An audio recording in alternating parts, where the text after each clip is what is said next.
Top 10 things going through Marco Rubio's mind. Number 10, smooth.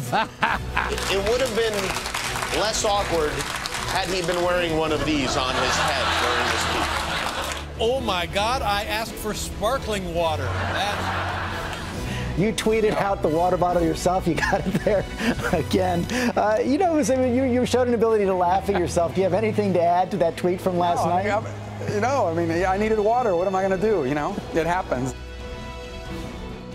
We'll get to the Watergate in a second. But the serious news with Marco Rubio was this White House immigration plan that leaked overnight and his, pretty strong attack against it. I got to ask you, Congressman Castro, even your Democratic colleague from Texas, Congressman Cuellar, said that it would be better if the president would let Congress take the lead on this. Is the White House botching the effort to get a bipartisan deal here? Well, remember, this was leaked, so it's not something that the White House rolled out, and it's also clear that it's incomplete. So I think, look, it's important that every branch of government, the executive and the legislative branch, both work on this. And I also think there's a silver lining in this, which is that there are a lot of commonalities between the two plans, including a path to citizenship. So there's a lot to work with there. But let me ask you what I asked Dennis McDonough, which why have they even talked to Rubio about this? Well, I mean, the only people that have gone down to the White House, it's all Democrats. Sure. Well, and I think because all of that is still in the process. It hasn't happened yet. It will happen before something is acted upon, and certainly before something is passed. Stuart. Well, I hope that they speak to the senator about it, because to have success here, you have to have a plan that passes and that has not only the votes to get it, but has a consensus of support among the people. And that's the great missing element here, is a consensus of what needs to be done. And you have a moment here that's been created. It's a tremendous opportunity for the president to show leadership here. You have a senator in Marco Rubio who is showing, I think, true courage here and trying to solve a problem. They should go forward and not just stall here. And George, I have to say, the White House seems genuinely irritated that this leaked. As you can imagine. Yeah, I can imagine. Look, there's a great consensus on the two really contentious issues that have bedeviled us for a generation. First, the 11 million people who are here are not going to be deported and are not going to self-deport. The American people would not tolerate the police measures necessary to extract from our community these people, a majority of whom have been here 5, 6, 7, 8 or more years. Second, we need immigrants. We need them for seasonal labor. We need them for construction industries. There are all kinds of industries dependent on this. So we have the consensus on this. The problem is not stopping the flood from Mexico. It stopped 2 years ago. The Mexican economy, furthermore, is doing better than ours is. And as it grows, it's going to solve the immigration problem largely that way. More than any fence can. More than any fence can, exactly. So you brought up the phrase self-deport. So I want to flashback here, since we've got a little bit of a Republican primary reunion, to that moment in the Republican primary when Mitt Romney brought this issue up. So if you don't deport them, how do you send them home? Well, the answer is self-deportation, which is people decide that they can do better by going home because they can't find work here, because they don't have legal documentation to allow them to work here. And so we're not going to round people up. Okay, Speaker Gingrich, how much damage did Mitt Romney do, not just to his own election prospects there, but to the Republican brand with how he handled that issue? Oh, I think that and the 47% comment were fatal. If you look at the polling data from Univision and others, the minute he got into self-deportation, both Asian Americans and Latino Americans said, "Don't talk to me about jobs. You're going to deport me. You think my grandmother's going to go home? I mean, don't talk to me." And you couldn't break through. And look at the last ad that the Obama campaign ran in Spanish for the last 3 weeks of the campaign. It was just Mitt Romney. And John, I think the Republican Party understands that, and that's why I think there is going to be immigration reform. The president wants it. It's really his top legislative priority. The Republican Party wants it for the reason that it would like to regain the presidency at some point. But Congressman Ryan, in his interview with you, used the phrase delicate balance. And there are two delicate balances here.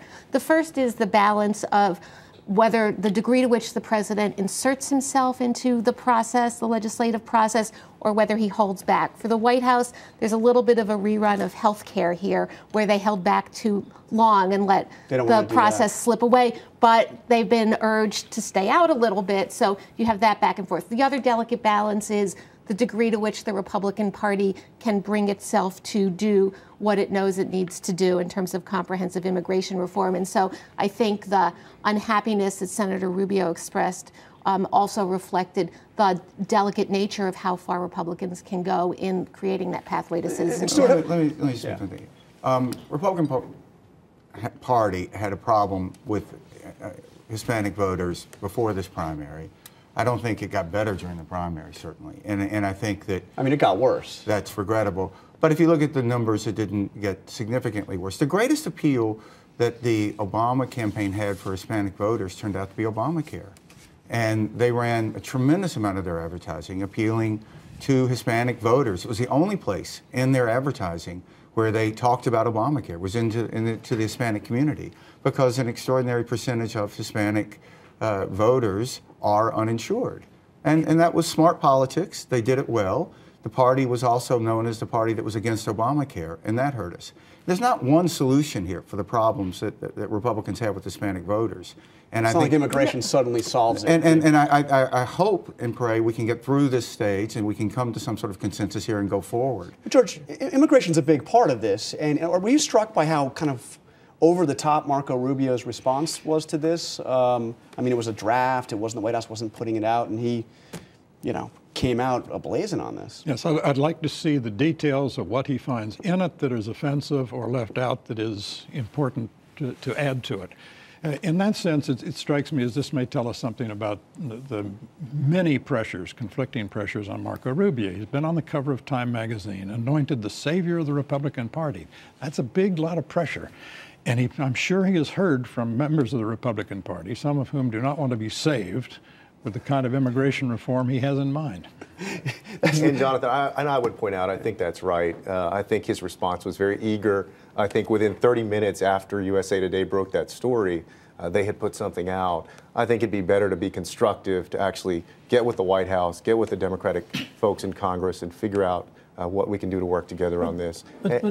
Go ahead. Well, and I would also say that as far as immigration goes, I think healthcare, education, other issues for the Latino community are very important, just like all Americans.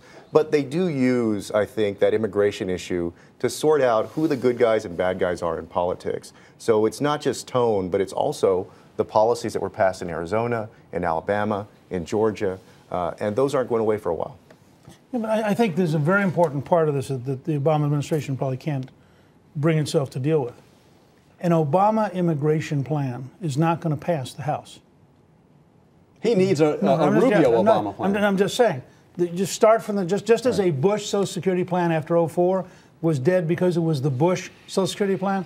So if you want to actually get legislation, will a Rubio immigration plan pass the House? No, but I think a Rubio and the House Republicans and House Democrats have been meeting on immigration.